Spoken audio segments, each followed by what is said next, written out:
High, আমি চান্দ্রিকা। আজ আবারও চলে এসেছি নতুন একটা গল্প নিয়ে। আজকের বিশেষ নিবেদন ডাক্তার দিদি। গল্পের প্রধান চরিত্রে আছে ডক্টর স্রোতস্বিনী, তিথি ও তিথির দিদা। শুরু হচ্ছে আজকের বিশেষ নিবেদন। আজও হসপিটাল থেকে আসতে আসতে প্রায় রাতই হয়ে গেল। আজ আর শরীরটা একদম দিচ্ছে না।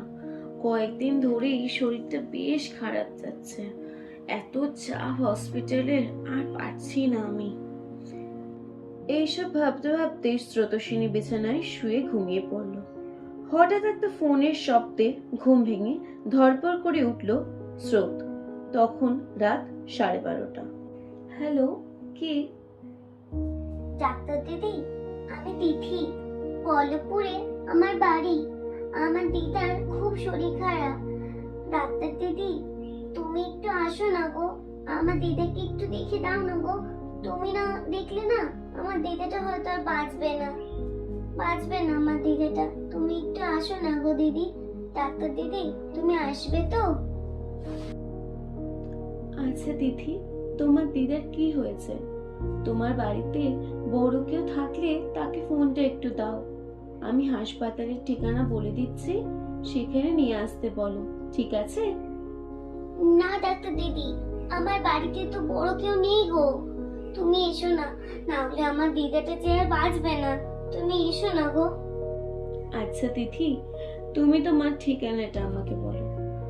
আমাকে ভালো করে বলো তোমার ঠিকানাটা। আমি যাচ্ছি তোমাদের বাড়ি, গিয়ে দেখছি তোমার দিদার ঠিক কি হয়েছে। তুমি তুমি পল্লবপুরে চলে এসো। তুমি পল্লবপুরে চলে এসো ডাক্তার দিদি। এখানে এসে দেখবে একটা বড় মাঠ পাবে। একটা বড় মাঠ দেখতে পাবে। ওই মাঠের পাশেই আমাদের বাড়ি। তুমি এসো না, তুমি এসো। আমি রাস্তায় দাঁড়াচ্ছি। এরপর স্রোতস্বিনী গাড়ি বের করে পল্লবপুরের দিকে রওনা হয়ে গেল। কারণ ডাক্তার মানুষে, রোগী দেখাই তার সবার আগে কাজ। এটাই তার প্রধান কাজ। প্রায় 1.25 ঘন্টা গাড়ি চালানোর পর স্রোত তিথির বাড়ির সামনে এসে দাঁড়ালো। ডাক্তার দিদি, তুমি এসেছো? তুমি এসেছো? ভেতরে আসো। আমার দিদাটাকে একটু দেখে দাও না গো, দেখে দাও না। এরপর স্রোত ভেতরে চলে গেল। অনেক পুরোনো দিনের বাড়ি, কোনো মেনটেনেন্স নেই, দেখেই বোঝা যাচ্ছে। এরপর ধীরে ধীরে সে তিথির দিদার কাছে এগিয়ে গেল।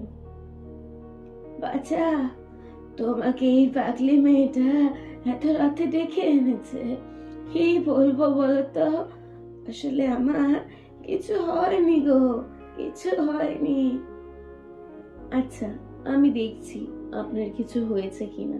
আমাকে পরীক্ষা করতে দিন, আমি দেখছি। এরপর স্রোত ওনাকে চেক করতে লাগলো। স্রোত যখন ওনার হাত ধরলো, তখনও ফিল করলো যে ওনার হাতটা অস্বাভাবিক ঠান্ডা হয়ে রয়েছে। স্রোত প্রথমে চমকে যায়। সে মনে মনে ভাবে, একজন জীবিত মানুষের দেহ এত অস্বাভাবিক ঠান্ডা কি করে হয়ে যেতে পারে? স্রোত জিজ্ঞাসা করে বসলো, আচ্ছা, আপনার কি কোনো সমস্যা হচ্ছে শরীরে? কি সমস্যা হচ্ছে আমাকে একটু খুলে বলুন তো। আপনার শরীর অস্বাভাবিক ঠান্ডা, বরফের মতন ঠান্ডা হয়ে রয়েছে। আচ্ছা বাবা, আমার অনেক কঠিন রোগ। তুমি যে ডাক্তার মানুষ, তুমি ঠিক বুঝবে। আচ্ছা, আমি যা বলছি তুমি তা একটু শোনো দেখি। ওই যে বাস্কটা আছে না, ওই বাস্কটা খোলো তো একটু এনে, তারপর আমি বলছি কিছু কথা।